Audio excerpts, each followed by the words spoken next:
सुबह 10 बजे से लेके 11 बजे के बीच में उपस्थित हूँ आप सबके सामने। आज जिनकी कुंडली लेकर के आया हूँ, ये कुंडली आई है कनाडा, ओंटारियो। ये जगह है मिल्टन नाम के शहर से, या जैसे भी है, मतलब ये कनाडा से आई है। शुरू करते हैं आज का कार्यक्रम। कहीं नहीं जाना है, बिल्कुल बन के रहिएगा। कार्यक्रम के आरंभ में सबसे पहले आपको बताऊंगा मनुस्मृति की बात।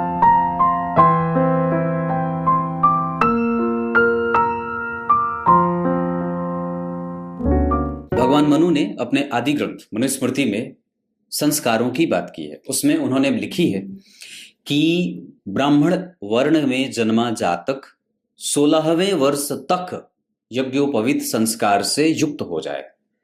क्षत्रिय वर्ण में जन्मा व्यक्ति 22वें वर्ष तक यज्ञोपवीत संस्कार से युक्त हो जाए और वैश्य वर्ण में जन्मा जातक 24वें वर्ष तक यज्ञोपवीत संस्कार से युक्त हो जाए। अब एक बड़ी अच्छी बात है।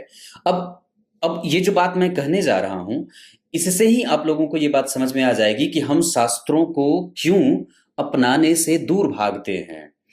क्योंकि शास्त्र में, यहां मनुस्मृति में भगवान ने बात लिखी कि जिन लोगों का जो त्रैवर्णिक द्विज हैं, अगर इनका यथोचित संस्कार इनके इस समयावधि में नहीं होता है तो उस व्यक्ति को, चाहे ब्राह्मण हो, क्षत्रिय हो या वैश्य हो, उसके साथ किसी भी प्रकार का वस्तु विनिमय नहीं करना चाहिए। क्या नहीं करना चाहिए? उसके साथ कोई व्यापार नहीं करना चाहिए। और यही नहीं, अगर वो कोई भी कारोबार करेगा, अगर ब्राह्मण बिना यज्ञोपवीत का है और शास्त्र को पढ़ने की धृष्टता कर रहा है, तो उसके साथ उसके घर में विवाह भी नहीं करना चाहिए। उसको ना तो दान देना चाहिए, ना तो उसको दान देने का भी कोई सुख नहीं होता, उसका कोई प्रतिफल नहीं मिलता है। प्रतिग्रह, कोई उसके साथ विनिमय का काम नहीं करना चाहिए। इतनी बातें लिखी हैं। इससे अर्थ आप लगा सकते हैं कि यज्ञोपवीत संस्कार कितने महत्वपूर्ण वाले होते हैं, ये संस्कार हमारे लिए कितनी आवश्यक है। अब आजकल तो लोग ये मान नहीं सकते, वो करते नहीं हैं। कभी उनके पास कई बहाने होते हैं, पंडित जी कुछ और बहाना है, कुछ और बहाना है। शास्त्र को न मानने के कई सारे जो है वो पाखंड हो सकते हैं आपके कारोबार में, तो वो ये बहुत सारी चीजें हैं, पर ये आपके कारण है। वस्तुतः संस्कारों की बात निश्चित अवधि में ही होती है, और जो इन संस्कारों से संस्कारित नहीं किया गया है, आचार्यों के द्वारा अभिषिक्त नहीं किया गया है, उसको न तो दान देने का अधिकार है, न तो दान लेने का अधिकार है। उसके द्वारा किए गए किसी भी मांगलिक और धार्मिक कृत्य का कोई भी प्रतिफल उसे नहीं मिलता है। बड़ी गहरी बात है। उसके यहाँ विवाह संपन्न नहीं कराना चाहिए, उसके घर की बेटी से न तो बेटी देना चाहिए, न तो बेटी लेना चाहिए। यहां तक बात कही गई है, पर यह बात अब कोई मानेगा ही नहीं। आगे आप लोगों को तो मनुस्मृति में ऐसी ऐसी बातें लिखी हैं कि आप सुन करके आपके धरती खिसक जाए, पैरों की जमीन से पैरों से खिसक जाए, कि पता नहीं कितनी सारी चीजें हैं जो हमें मानने को बताई गई हैं, पर हम नहीं मानते। विषय पे लेके आता हूं। सबसे पहले इनकी कुंडली में जो पंचांग बना है वो कृष्ण पक्ष के द्वादशी तिथि का बना है। और कृष्ण पक्ष के द्वादशी तिथि के चंद्रमा व्यक्ति के जीवन में, अगर आपने मेरा कार्यक्रम नहीं देखा है तो चंद्रमा पे मैंने कौन सा ग्रह आपकी कुंडली का सबसे महत्वपूर्ण है और चंद्रमा को ठीक करने के उपाय, और चंद्रमा पे करीब 5 से 7 कार्यक्रम बनाए हैं। अभी और भी कार्यक्रम बनाऊंगा चंद्रमा पे, ताकि आप लोगों के दिमाग की सारी जो परतें हैं वो बिल्कुल बेधड़क खुल जाएं। तो मैंने ये बात कही थी कि चंद्रमा, वो कोई भी ग्रह ज्योतिष में महत्वपूर्ण नहीं होता। ये कई लोग कमेंट में लिखते हैं कि सारे ग्रह महत्वपूर्ण हैं। बिल्कुल सारे ही ग्रह महत्वपूर्ण हैं। परिवार का कोई भी सदस्य न रहे तो परिवार खाली और सूनापन में आ जाता है, पर मालिक अलग होता है और जो भोजन बनाने वाला है वो अलग होता है। सबकी अपनी अपनी भूमिकाएं और सब एक दूसरे से बंधे हुए होते हैं।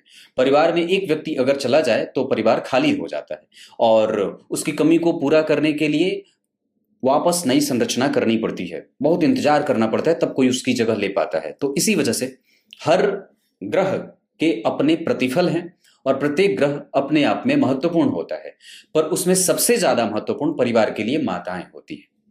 सबसे ज्यादा महत्वपूर्ण। अगर वो ना रहे तो पिता कुछ ना कर पाए, और अगर पिता ना रहे तो माता जी कुछ ना कर पाए। तो ये संबंध जो होता है वो बड़ा ही मजबूत होता है और अजीब तरीके से होता है। तो उसी तरीके से हमारी कुंडली में चंद्रमा माता है तो वो संपूर्ण है, पिता सूर्य हैं तो वो अलग हैं, भाई मंगल है, बुध है, मित्र, तो ये सब चीजें ऐसे आप समझ सकते हैं। तो यहाँ पे जो चंद्रमा है वो कृष्ण पक्ष के द्वादशी तिथि का है, जिसके कारण व्यक्ति को मातृ स्नेह और पितृ स्नेह में से किसी एक के जो प्रतिफल हैं वो कमजोर हो सकते हैं, या फिर आप ये कह सकते हैं कि व्यक्ति का मन मस्तिष्क थोड़ा सा डमाडोल रहता है, विचारों में शून्यता आती है और कई बार वो गंभीर थोड़ा कम बन पाता है, या आप इसको ऐसे समझ सकते हैं कि उसके जीवन में निरंतरता कमजोर सी रहती है। शनिवार को जन्मे हैं ऐसे जो लोग होते हैं वो थोड़े असंतोषी प्रवृत्ति के होते हैं, या प्रैक्टिकल बात करने वाले होते हैं, मोटे नख मोटे बाल और बिल्कुल ही पर्यावरण से बहुत ज्यादा प्रभावित होने वाले होते हैं। इनका जो प्रभाव है वो उत्तरा फाल्गुनी का हुआ है। इस वजह से व्यक्ति लोगों को पसंद आता है, कई लोगों से मित्रता होती है, बहुत लोग इनके जीवन में आते हैं। वैश्य वर्ण और मनुष्य गण के होने के कारण यहाँ पे भी जातक को कई सारे लाभ होते देख रहा हूं, जहां व्यक्ति व्यापार बहुत अच्छा कर सकता है। इस कुंडली के लिए शनि शत्रु के घर में बैठे हैं, इस वजह से नौकरी के योग इस कुंडली में कमजोर होंगे। शुक्र और बुध जन्म कुंडली में अष्टम भाव के अधिपति के संग पंचम भाव के अधिपति होकर के बुध दशम स्थान में बैठे हैं। इस वजह से व्यक्ति के पिता के साथ संबंधों में कमजोरी होती है। लेकिन चूंकि यहाँ दो दो शुभग्रह बैठे हैं जो इस कुंडली के भाग्य और चतुर्थ के अधिपति हैं, तो सुखेश ही बैठे हैं पिता के घर में, तो सुख है पिता का, किसी न किसी तरीके से व्यक्ति को पिता का सुख मिल जाता है। लेकिन अपने पिता का जो सुख है वो नीच के बैठे हैं सूर्य, और शत्रु के घर में बैठे हैं गुरु। तो इस कारण से व्यक्ति के पिता जो हैं वो कई बार वो अपने मनमाने ढंग से जीवन जीने के कारण परेशान करते हैं अपने पूरे परिवार को और इनकी माता को। माता भाव का अधिपति शुक्र जो है वो इन्हें देख रहा है, इस वजह से माता का सुख तो अच्छा होगा, पर चंद्रमा केतु के साथ ग्रहण में है, इस वजह से माता को मानसिक कष्ट में देख रहा हूं। शनि और केतु का जो पाप कर्तरी लगा है वो सप्तम भाव को प्रभावित कर रहा है, जिसके कारण व्यक्ति के पिता भाव का कारोबार जो है वो प्रभावित हो रहा है। पिता से 10 घर आगे वाले भाव को, सूर्य से 4 घर अगले भाव के अधिपति शनि उस भाव को देख रहे हैं। मतलब पिता जीवित तो हैं पर वो शत्रुवत व्यवहार करके अपने आप को अलग कर चुके हैं, या फिर कई बार उनका सुख थोड़ा कम सा मिलता है, ऐसा भी हो सकता है। द्वितीय भाव में राहु व्यक्ति को परिणाम मिलने में दिक्कत देते हैं, तटस्थ हो जाते हैं मीन राशि के राहु, और उस भाव के अधिपति लाभ भाव में तो नहीं पर गणेश लाभ भाव में बैठते तो अच्छा होता, पर भाग्य में बैठे हैं शत्रु के घर में। हालांकि वहां पे केंद्र में केंद्र त्रिकोण राजयोग बना है, धर्म कर्माधिपति योग बना है, तो ये जातक अपना काम अच्छे तरीके से कर सकता है। अभी दशा बहुत अच्छी नहीं चल रही है, इस कुंडली के लिए मंगल अच्छे नहीं होते हैं और वो पिता के साथ संबंधों को विवश कर देते हैं सोचने के लिए, और कई बार आपको ये कहते हैं कि थोड़े से अपने आप को और भी ज्यादा हो सके तो ठीक रखो, पिता के साथ संबंधों को ठीक रखना चाहिए। यहाँ पे शुक्र और बुध का प्रभाव व्यक्ति को व्यापार करवाएगा। वृश्चिक राशि के अधिपति यहाँ पे मंगल स्वग्रही हैं, यहाँ पे भी व्यक्ति को आजकल की शिक्षा पद्धति से जुड़ करके कोई भी व्यापार किया और कराया जा सकता है। दशमांशा कुंडली में शुक्र यहाँ बैठे हैं लग्नेश होकर के, इस वजह से यहाँ पे भी व्यापार का योग बनेगा। चंद्रमा भाग्य का सुख देते रहेंगे और व्यक्ति को मोरालिटी मिलती रहती है। गुरु के साथ मंगल का होना व्यक्ति में कन्विंसिंग कैपेसिटी अच्छी रहती है, और वो उसका जो दिमाग होता है वो बहुत ही ज्यादा शार्प होता है और वो तुरंत ही किसी चीज से प्रभावित होने वाला होता है। ये कुंभ लग्न की कुंडली है जो थोड़ी परेशान करती है अपने घर परिवार के सदस्यों को। कई बार उसके कारण बेवजह की चिंताओं में परिवार के सदस्यों को जाना पड़ता है, कई बार उसका स्वास्थ्य कमजोर रहता है, बेवजह की मानसिक कष्ट में व्यक्ति को देख रहा हूं जाते हुए। लग्नेश छठे भाव में शत्रु के घर में बैठे हैं, हालांकि वो शत्रुवत तो नहीं है क्योंकि तात्कालिक मैत्री में चंद्रमा के साथ शनि मित्रता में जा रहे हैं, पर चंद्रमा के ऊपर किसी भी शुभ ग्रह का कोई प्रभाव नहीं है, शनि से प्रभावित है जिस कुंडली के लग्नेश होकर के जन्म कुंडली में छठवें भाव के अधिपति को देख रहे हैं। इसके कारण कई बार व्यक्ति में आयु तो होती है पर उसका मन विक्षिप्त और परेशान, या कई बार घर में कलह का वातावरण भी बनता है।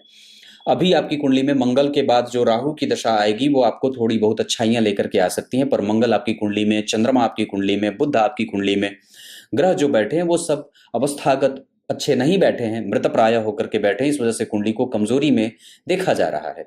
जन्म कुंडली में व्यापार भाव के अधिपति सूर्य का नीच का होना, गुरु तुला राशि के, व्यापार ही करें तो ज्यादा बढ़िया होगा। यहाँ पे भी बुध और चंद्रमा जैसे वणिक ग्रह अगर केंद्र में बैठे हैं, मंगल वृश्चिक राशि में यहाँ भी बैठे हैं, यहाँ भी शुक्र बैठे हैं, तो ये कुंडली व्यापार अपने नाम पे कुछ भी कर सकती है, व्यापार ही इस कुंडली को सूट करेगा।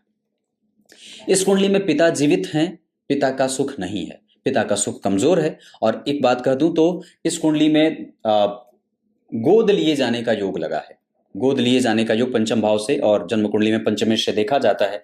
जब कभी भी पंचम भाव के अधिपति राहु से दृष्ट हैं, शुक्र जैसे ग्रह से देखे जा रहे हैं, जो इस कुंडली के सबसे अच्छे ग्रह, मतलब पंचम के अधिपति बुध है, नवम के अधिपति शुक्र, ये दोनों एक साथ बैठ गए पिता के भाव में। इस वजह से व्यक्ति को ये न के न प्रकारेण कहीं से भी पिता का सुख अवश्य ही मिल जाता है, पर अपने जो पिता होते हैं वो वैमनस्व के भाव से ग्रसित रहते हैं। इतनी सारी चीजें हैं। गुरु का प्रभाव इस कुंडली में ठीक होगा अगर व्यक्ति पूजा पाठ करे, धर्म का पालन करे, आध्यात्मिक चिंतन में जाए, लोगों को समझे, माता पिता का आदर करे, चाहे किसी से भी मैत्री ही रखे, शत्रुता ना करे, अपना मन व्यवस्थित रखने की कोशिश करे, मंदिरों का दर्शन करे, अपने देश में घूमने की कोशिश करे, आए, इनके साथ संबंध बनाए देश के लोगों से, और देश के तीर्थ में जितने भी हमारे भारतवर्ष में जितने भी तीर्थ हैं, गंगा जल का पान करे, गायों के निमित्त कुछ दान किया करे विभिन्न गौशालाओं में, तो इससे पूर्व जन्म में बाधित जो कष्ट होते हैं, वो सब जो बाधाएं उत्पन्न करते हैं, वो ठीक हो जाते हैं। वैसे इस कुंडली का नवांश जन्म कुंडली में यहाँ भी पिता से परेशानी का माहौल देख रहा हूँ। यहाँ पे कठोर संबंध शुक्र के कारण तो नहीं बन रहा, पर सूर्य के कारण जरूर बन रहा है। सूर्य यहाँ भी भाग्य भाव में, यहाँ भी भाग्य भाव में वर्गोत्तम हो जाएंगे भाव से, तो सूर्य का प्रतिफल बढ़ जाएगा और वो निश्चित रूप से अच्छे परिणाम देने के लिए अग्रसर होंगे। इस कुंडली में कमजोरी थोड़ी सी शुक्र की तो नहीं बन रही है, पर बुध के कारण दशम भाव प्रभावित हो रहा है, वो शुक्र को भी प्रभावित कर रहा है। गुरु का प्रभाव लग्न पे है और शनि का प्रभाव और मंगल का प्रभाव। ये कुंडली क्यों परेशान है? मंगल ने शनि को देखा है, शनि ने मंगल को देखा है, और इस भाव के अधिपति यहां अगर नहीं बैठे होते और गुरु ने मंगल को नहीं देखा होता, सूर्य ने मंगल को नहीं देखा होता, तो ये कुंडली अभी तक एग्जिस्ट भी नहीं करती। इस वजह से, क्योंकि यहाँ पे शनि और मंगल का प्रभाव व्यक्ति को इतना कष्ट देने लगते, हालांकि दे ही रहे हैं, जिसके कारण घर में तनाव का माहौल बना हुआ है, माता परेशान है और घर में कलह का वातावरण बना हुआ है। इस वजह से इन सब चीजों को ठीक करने के लिए धर्म का पालन करिए, खूब बढ़िया से भगवान की पूजा करिए और एकादशी का व्रत रखना चाहिए। वैसे ये बच्चा अभी छोटा है, 2005 का है, तो नहीं कर पाएगा, पर फिर भी कम से कम सूर्यार्घ तो अवश्य दे सकता है, नमक का सेवन बंद कर सकता है, कम कर सकता है, बंद तो नहीं कम कर सकता है रविवार को। ये सब चीजें करते रहने की आवश्यकता होगी। केंद्र में 2 शुभ ग्रह बैठे हैं तो कुंडली को थोड़ा बल है, लेकिन समझने वाली बात यह है कि केंद्र में जो गुरु का प्रभाव है, वो गुरु नीच के होकर के उनका नीचभंग शुक्र के साथ हो रहा है, पर यहाँ गुरु और सूर्य दोनों ही बहुत अच्छे नहीं बैठे, जिस कारण से व्यक्ति को भाग्य का सुख कमजोर मिलता है, जिसके कारण कई बार वो पिता का उपभोग सर्वस्व नहीं कर पाता है। और सबसे पहले तो मैंने बात बताई कि चंद्रमा ही इनकी कुंडली में कृष्ण पक्ष के द्वादशी, त्रयोदशी, चतुर्दशी और अमावस्या के होकर के बैठे हैं, जिसके कारण व्यक्ति के जीवन में बेवजह की परेशानियां बनती रहती है। अब इस कुंडली में दशम भाव पे राहु की दृष्टि है और दशमेश दशम को देख रहे हैं, और दशम भाव के ठीक पीछे 2 परम मित्र बैठे हैं। इस वजह से दशम भाव का सुख मिलेगा, मतलब करियर इस जातक का ठीक होगा। यहाँ पे शुक्र और बुध के बैठ जाने से व्यक्ति का रिसर्च बहुत अच्छा है, वो दिमाग बहुत अच्छा लगाता है, पर कई बार बेवजह की बातों पे भी उसकी ऊर्जा का क्षरण होते देख रहा हूं। शनि अगर यहाँ शत्रु के घर में नहीं बैठे होते तो व्यक्ति साहसी और भी ज्यादा हो सकता था। यहाँ मंगल की दृष्टि जन्म कुंडली पे शनि के ऊपर अगर नहीं पड़ती और शनि ने मंगल को अगर नहीं देखा होता, तो ये कुंडली और भी ज्यादा अच्छी बन सकती थी। यहाँ पे उच्च के ग्रह से, उच्च की राशि से चंद्रमा केंद्र में और बुध धन भाव के अधिपति होकर के जन्म कुंडली के चतुर्थ में। इस वजह से कम इस कुंडली को कुछ हद तक अच्छाइयों से जरूर देखूंगा, क्योंकि यहाँ पे तीनों ही ग्रह अच्छे बैठे हैं। बुध भी उच्चाभिलाषी, मंगल अपनी राशि के, चंद्रमा कुंभ राशि के दशम स्थान में खराब नहीं होंगे, वो पत्नी के माध्यम से सब कुछ देने वाले बन जाते हैं। इस कुंडली में मैं बेसिक चीजें बता देता हूं। इस कुंडली के आधार पे वृषभ के बाद कन्या और धनु के बाद मीन, इन लोगों से बच के रहना चाहिए। मैत्री आपकी हो सकती है मिथुन और तुला वालों से। धन कमाने के लिए पश्चिम दिशा बहुत अच्छा रहेगा। वैसे एक दिशा और भी धन कमाने के लिए बहुत अच्छी रहेगी, जो रहेगी उत्तर दिशा। और एक बात और होगी कि इस कुंडली में आयु बहुत अच्छी है, पर इस कुंडली के संघर्ष भी हैं इसके साथ। दशम स्थान में 2 शुभ ग्रह इस कुंडली को थोड़ा नर्चर करेंगे, लेकिन बल की आवश्यकता होगी। हालांकि अगर मंगल उस भाव को देखेंगे तो कमजोर नहीं होने देंगे, ये बात भी पक्की है। नक्षत्र रेवती, अनुराधा, स्वाति, हस्त, भरणी और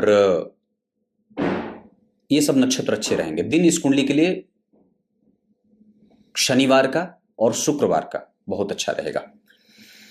इस कुंडली के आधार पे जो आगे आने वाली दशा है वो राहु की दशा, अगर एक बात कह दूं तो थोड़ी कठिनाई के साथ बीतेगी, पर फिर भी उतनी कमजोर नहीं जितनी मंगल की जा रही है।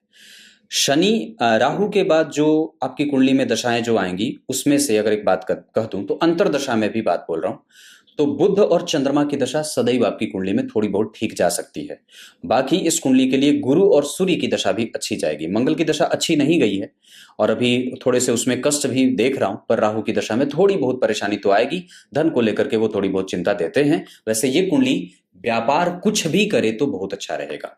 रेस्टोरेंट खोल सकते हैं, आजकल के पद्धति से जुड़ करके जो कोई भी काम करना चाहते हो बिल्कुल कर सकते हैं। एक बात और कह दूं, इस कुंडली का चरित्र अच्छा है, इसे खराब मत करिएगा और जितना ज्यादा हो सके लोगों से बातचीत करिए और सामाजिक होइए, ये इस कुंडली को बल देगा। आपके समाज में जो प्रभाव की स्थिति है वो सदैव ही बहुत अच्छी है, पर रुग्ण ना हो इसका भी ध्यान रखना चाहिए। अपना आत्मबल विकसित करने के लिए भगवान सूर्य को अर्घ दीजिए, मांसाहार और बुरी चीजों के लत से अपने आप को बचाइए, क्योंकि आपकी कुंडली में 12वें भाव के अधिपति अगर 12वें भाव को नहीं देखते तो ये कुंडली कई तरीके से परेशान हो सकती थी। पर 12वें भाव के अधिपति 6वें भाव में बैठे हैं, ये कई बार व्यक्ति को कष्ट भी देते हैं आर्थिक रूप से। कई बार ऋण में जा करके व्यक्ति बहुत ही परेशान होता है। देने लेने का काम आपकी कुंडली में बिल्कुल भी नहीं बनेगा। उधारी बिजनेस मत करिएगा, जितना आपके पास है उतने से ही काम चलाने की कोशिश करिएगा।